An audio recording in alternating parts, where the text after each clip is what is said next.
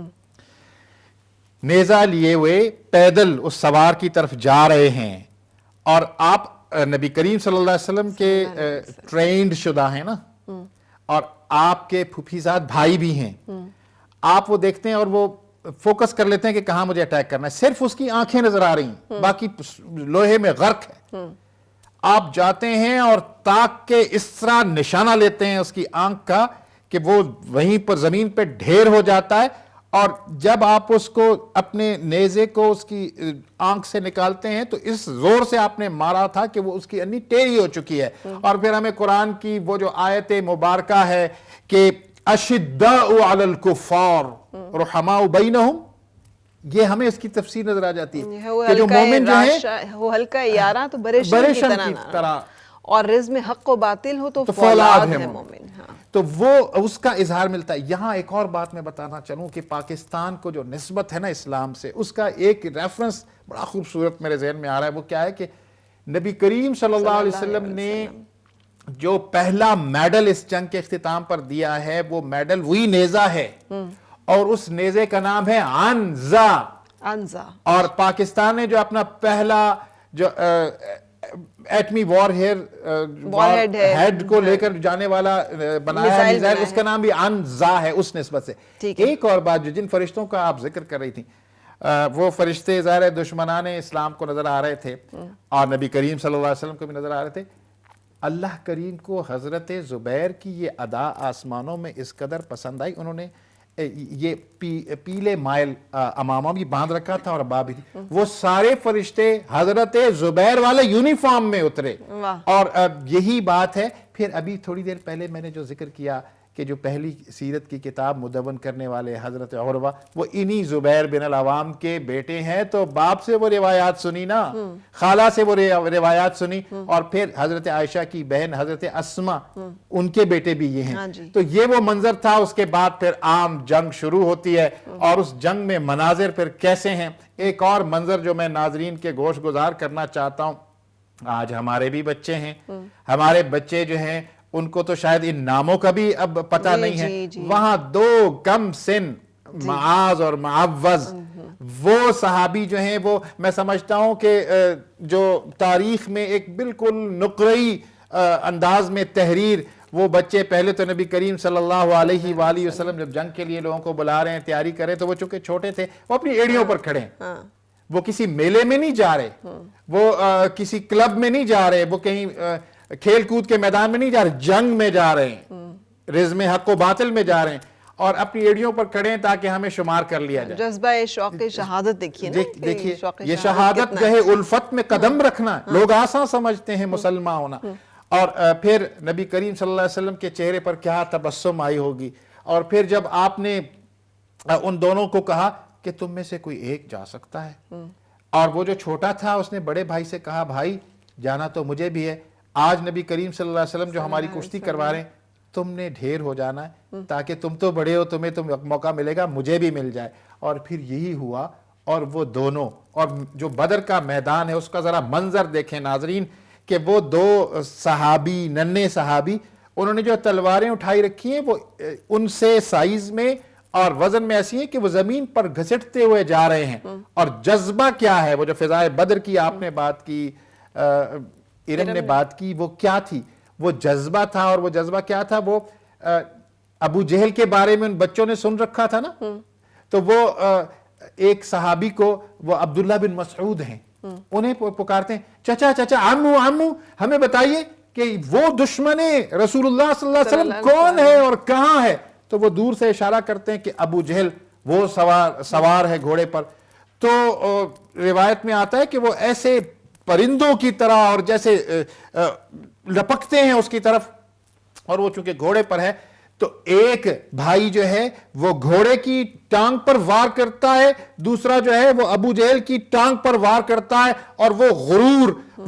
وہ جو تکبر، اور وہ نبی کریم صلی اللہ علیہ وسلم کو ایذا پہنچانا، آپ کے صحابہ کو ایذا پہنچانا، وہ خاک میں غلطاں ہو جاتا ہے۔ اور پھر عبداللہ بن مسعود ہی وہ صحابی ہیں جنہوں نے اس کا سر قلم کیا تھا. اور یہاں میں آپ کو یہ بات بتاتا چلوں کہ اللہ کریم نے اس کو جو سب سے بڑی فتح قرار دیا, اور یہ سب سے بڑی فتح ہے وہ اس میں یہ کہ جنہوں نے نبی کریم صلی اللہ علیہ وآلہ وسلم کو ان 13 سالوں میں ایذا پہنچائی تھی, وہ نبی کریم صلی اللہ علیہ وسلم کے اطمینان قلب کے لیے, مسلمانوں کو یہ بتانے کے لیے کہ حق کا راستہ یہی ہے. اور آج بھی اگر ہم یہی ایمان پیدا کر لیں تو ہمارے سامنے بھی میریکلز ہو سکتے ہیں, اور بہت سارے میریکلز ان 1500 سالوں میں ہوتے چلے آئے ہیں. بالکل ہم بات کریں گے, لیکن ارم ایک وقت جب وہ سارے جو مشرکین ہیں وہ ان کو اکٹھا کیا گیا, معرکہ بدر جو ہے وہ ختم ہوا, آپ صلی اللہ علیہ وسلم ان سے مخاطب ہیں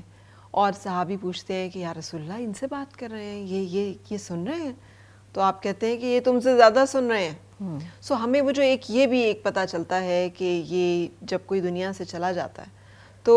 وہ اس کا کنیکشن اور ڈسکنیکشن کی جو ایک بات ہے آپ صلی اللہ علیہ وسلم کی, جو اس بات سے ہمیں پتہ چلتی ہے, اس کے بارے میں بھی بات کرتے ہیں. لیکن چونکہ بریک کا وقت بھی ہو گیا ہے اور رابعہ سے ہم نے درخواست بھی کرنی ہے کہ رابعہ ہمیں جو ہے وہ فضائے بدر کا کوئی ایک خوبصورت سا سیکوینس, منقبت جو ہے وہ سنا سکے. لیکن اجازت سے بریک پہلے لیتے ہیں اور بریک کے بعد پھر حاضر ہوتے ہیں. آؤ پھر سے مسکرائیں